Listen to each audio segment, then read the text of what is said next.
Today from the global lane, war escalation. North Korean troops spotted in Ukraine. They're there, and in fact, they're not the only nation that has troops in the war on both sides. There are multiple foreign actors fighting each other. It's a proxy war. It's going to lead, if we're not careful, to World War III. Record numbers of Americans vote early, with abortion one of the top issues. A timely film exposes the truth about Planned Parenthood's origins, eugenics, and Margaret Sanger. She hired sort of Negro Project directors to go propagandize birth control in black enclaves to get them to stop having kids. After 100 years as guardians of academic freedom, university professors endorse academic boycotts. So the question becomes, why now? And I think the answer is because it is an effort to further that anti-Israel sentiment that we're seeing spread across college campuses. And it's all right here on the global lane. A major escalation in the Ukraine war may be underway. North Korea has reportedly deployed as many as 2,000 troops in Ukraine. And according to both South Korean and Ukrainian intelligence, Vladimir Putin is training thousands more inside Russia. North Korea denies its troops are there. South Korea is warning Russia it may send weapons to Ukraine as a countermeasure. Joining us with more is former congressional staffer and security analyst Brandon Weichert. He's the author of the book, A Disaster of Our Own Making, How the West Lost Ukraine. Brandon, it's good to talk with you. So what do you make of this? North Korean troops in Ukraine, South Korea responding by possibly sending arms to Zelensky. Do we know for certain that the North Korean troops are there, and is this an escalation?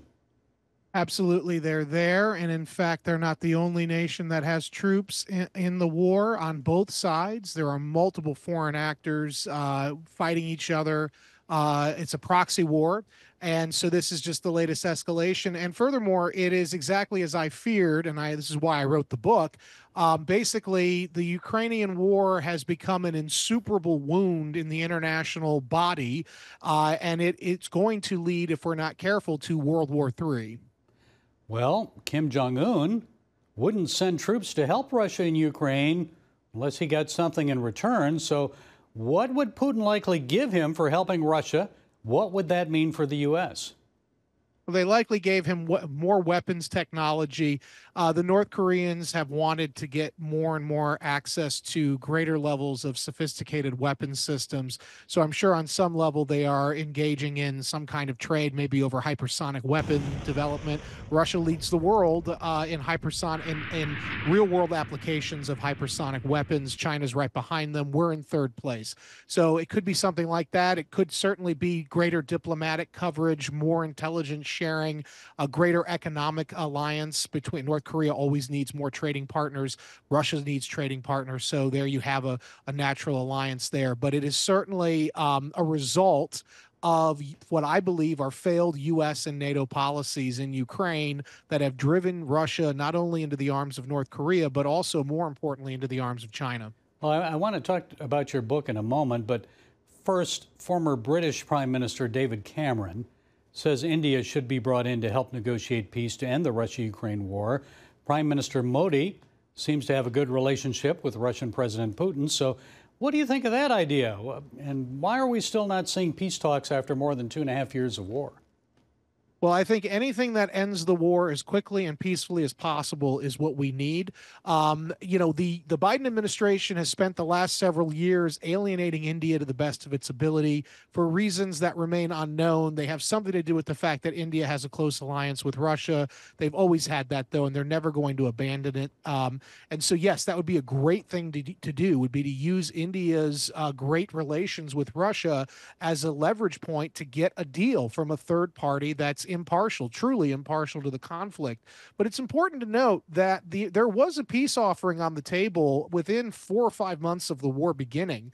It was Boris Johnson, who was the former Prime Minister of Britain after David Cameron, of course, and Joe Biden, who nixed the Istanbul conference, wherein Zelensky, the leader of Ukraine, and Putin were supposed to meet and basically split Ukraine in half, ceding the Russian-speaking eastern Ukraine Ukraine and Russian-controlled Crimean Peninsula to Russia and leaving the West in free Ukrainian hands.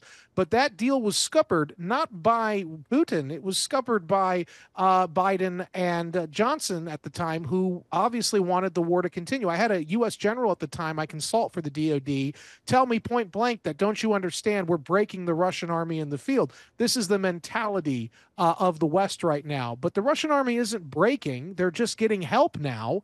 It's the Ukrainian army that's breaking, unfortunately. And in the meantime, we've got tens of thousands dead, and Ukraine's a mess. So yeah, tell us more about your book. How did the U.S. and its NATO allies lose Ukraine? Well, the first thing we did was we let the war happen. Had Donald Trump been president, I don't believe the conflict would have happened.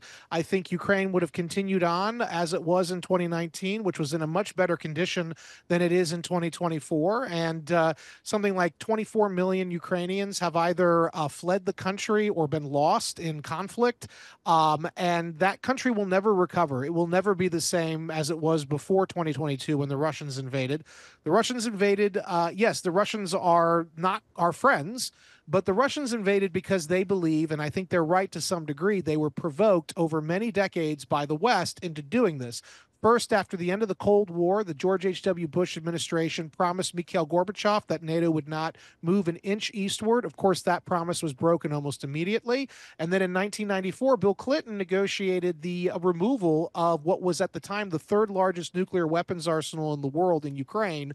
In exchange, of course, the Russians didn't know this, but in exchange for the U.S. saying that they would defend Ukraine militarily if the Russians ever came knocking again. And well, here we are, and we are now in a proxy war with the largest nuclear weapons state, Russia, in the world. And also, thanks to Obama's 2010 New START agreement, Russia has the most sophisticated tactical nuclear weapons stockpile in the world, and they will use them if they think they're going to lose Crimea, which is an important naval base, Sevastopol, for the Russian Navy in the Black Sea. Okay, I know a lot of people are praying for Ukraine. The book is A Disaster of Our Own Making, How the West Lost Ukraine. Brandon Weichert, thank you for being with us. We appreciate it. Thank you so much. God bless. Here on the home front, several states are setting records for early voting. After inflation, the economy, and immigration, abortion is listed as a top issue of concern. Now, with the election only days away, our next guest says he wants the public to know the truth about abortion, and the founder of Planned Parenthood. Seth Gruber is a prominent voice in America's culture war and a leader in the pro-life movement. He's host of The Seth Gruber Show and the author of the book, The 1916 Project, and executive producer of a film of the same name. Seth, in 2019, the New York Times unveiled Nikole Hannah-Jones's 1619 Project. That's a revisionist account of American history that recasts the country as a racist nation centered on slavery. So now you've released a book and a film called The 1916 Project. Tell us about the significance of that year for American society then and today, 100 years later. Yeah, thank you, Gary. Yeah, Nikole Hannah-Jones with her project was, I call it a tale told by an idiot, full of sound and fury, signifying nothing, to quote Shakespeare. But it said all America is systemically racist, and it came out about 9 months before George Floyd. And it said nothing is redeemable about America. So when George Floyd died, all of American leftism was waiting to scream racism as the only explanation for that event. That then led into the summer of 2020, burning down cities, courthouses, police stations, businesses, and apparently that's all acceptable according to Chris Cuomo and Don Lemon at CNN because they're so systemically discriminated against. And then this led into the cancel culture of anything that was racist, which was quite hilarious to watch. So Aunt Jemima, the syrup lady, remember that? No longer, you can't buy that syrup anymore. That's racist. But then the revolution began to eat its own, which always happens, Gary. And the radical left and the disciples of the 1619 Project and BLM Incorporated teamed up to attack Planned Parenthood in the summer of 2020. Highly hilarious. So these were not pro-lifers attacking Planned Parenthood. We've been doing that for over 100 years. These were pro-abortion, cultural Marxist, radical leftists attacking Planned Parenthood in July of 2020. And they said, your founder was a racist. And so then they took her name off of their Manhattan, New York City Planned Parenthood clinic. And New York City took Margaret Sanger's name off of the Margaret Sanger Square, which led me to ask a question. If you've lied to us about your patron saint, what else are you lying to us about? And what's the history behind Planned Parenthood and the sexual revolution that caused you to suddenly cancel a woman whose name you had given awards in to Hillary Clinton and Nancy Pelosi? We expose that all in my book and film by going back to 1916 when Margaret Sanger, the founder of Planned Parenthood, opened her very first clinic. Well, what do you believe many black Americans don't understand or they misunderstand about abortion and Margaret Sanger and racism? Well, Margaret Sanger launched the Negro Project in 1939. It was an initiative of Planned Parenthood, and the opening proposal said, okay, this is her words, said, the massive Negroes, particularly in the South, are still breeding carelessly and disastrously, with the result that the increase among Negroes, even more than among whites, is from that portion of the population least intelligent and fit, end quote. And then she hired sort of Negro Project directors to go propagandize birth control in black enclaves to get them to stop having kids. So where did Margaret Sanger focus her efforts on propagandizing birth control? In black communities, in minority communities. And so what I think many black Americans don't understand today is that abortion is never a tool of empowerment or freedom for anyone, certainly not for those that the left has disproportionately targeted to decrease their population numbers. Today, black women of childbearing age are about 4% of American population, but they obtain almost 40% of the nation's abortions, fulfilling Margaret Sanger's dreams. They're trying to eradicate you and kill you in the name of racism and eugenics, but they call it healthcare and female empowerment and feminism. And we're exposing all of what this rotten agenda is and where it comes from in the 1916 Project film, which released October 22nd on our Twitter X account online for free. Well, tell us more about modern day movements sexualizing children and the corporate interconnectivity with the culture of death. Yeah, so we have to understand, Gary, and I want your listeners to understand that Planned Parenthood is not an abortion organization. Purely. They are the largest abortion provider in the world, but that's not all they are. Today, as of this recording, brother, and people listening, Planned Parenthood is the second largest provider of puberty blockers and cross-sex hormones for America's gender-confused youth. That's right, the transgender industry is Planned Parenthood's fastest-growing revenue stream. We're talking about drugs that if you start them early and you continue on them, Gary, you're chemically castrated, you're sterilized, you won't be able to have children. This shouldn't surprise you because that's the soil out of which Planned Parenthood was birthed, brother. Like, Planned Parenthood wasn't part of the eugenics movement. They were the eugenics movement. Margaret Sanger called herself a eugenicist.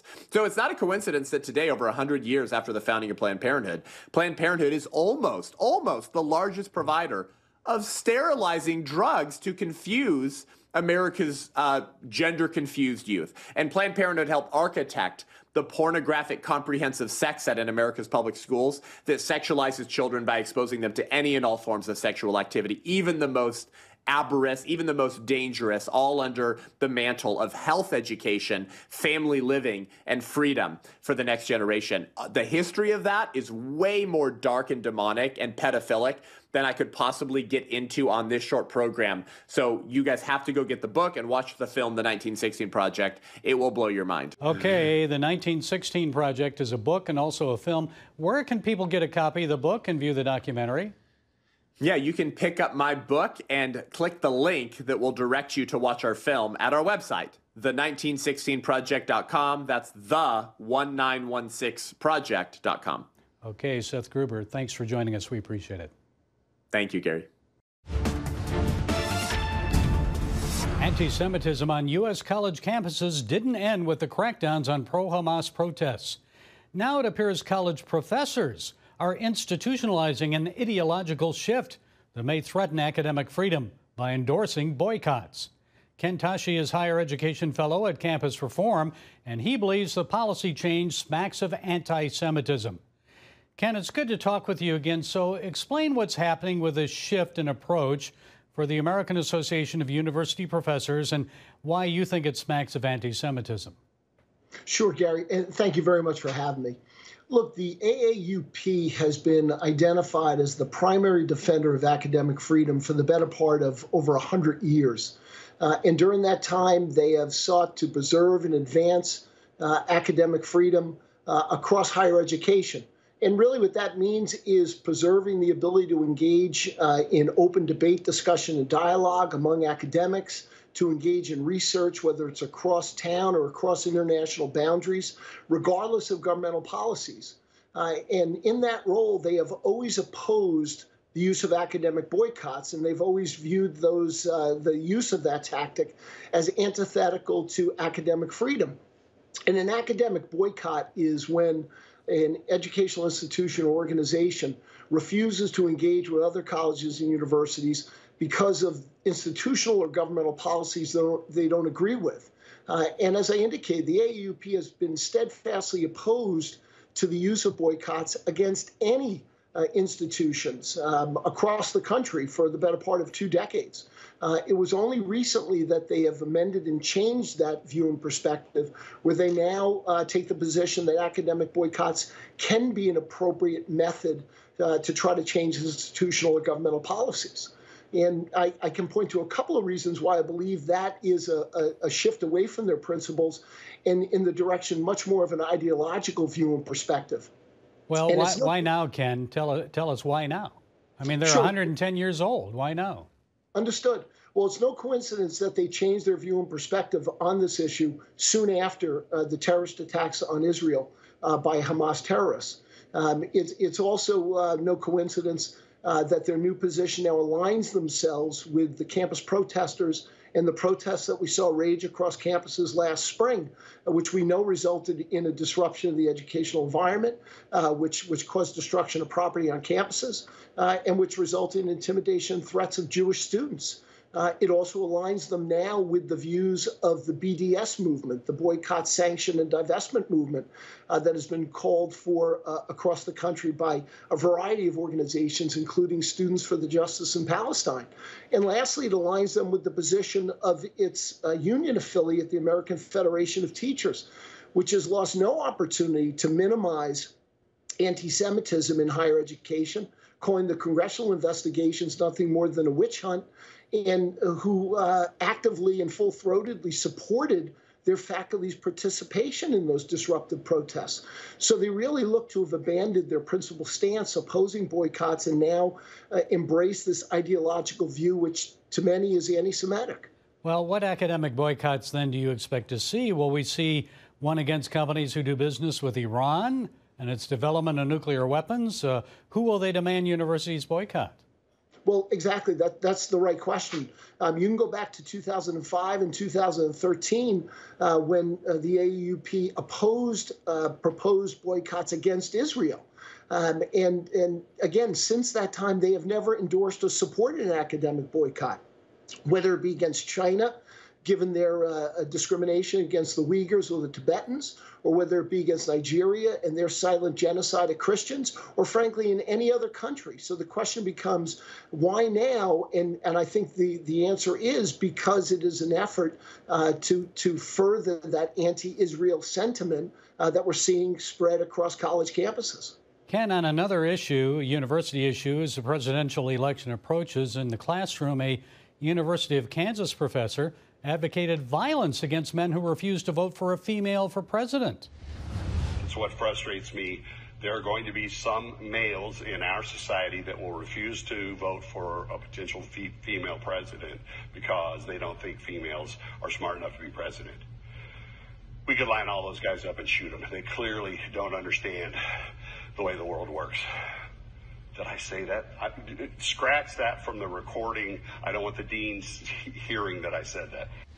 Anybody who's seen the clip of this faculty member should be appalled.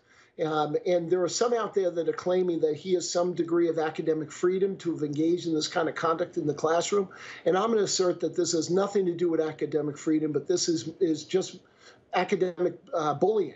And not the kind of bullying you talk about in the schoolyard. This is where an individual in a position of power, the faculty member, uses that power to intimidate, threaten, and coerce subordinates, and in this case, students, who disagree or have a vastly different view or perspective than the faculty member. And that is antithetical to anything having to do with academic freedom, which is really based on open debate, discussion, and dialogue, trying to encourage your students to engage in critical thinking and intellectual discourse and intellectual curiosity, none of which is going to occur in a classroom where a professor tells you if you don't agree with him, in essence, you should be put up against a wall and shot.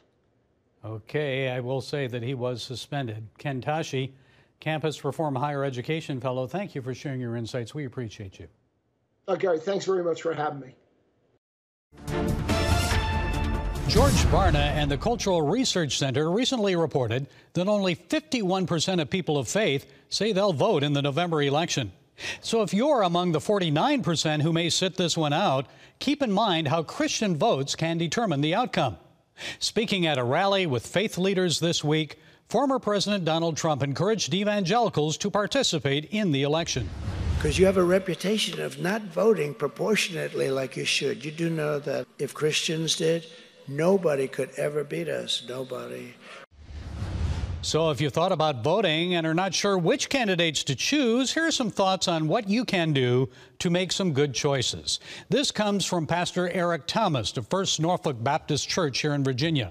First, Dr. Thomas makes it clear neither he nor his church endorses candidates or tells people which candidate they should support. He shares 4 basic principles. The first is platform over personalities. Examine the platform, especially those issues important to you. Where do the candidates stand? Secondly, look at character. The character of the candidates leading us matters. Thirdly, look for the greater good rather than the lesser evil. Which candidate will best advance the greater good for our nation? And the fourth thing to look for, God's glory.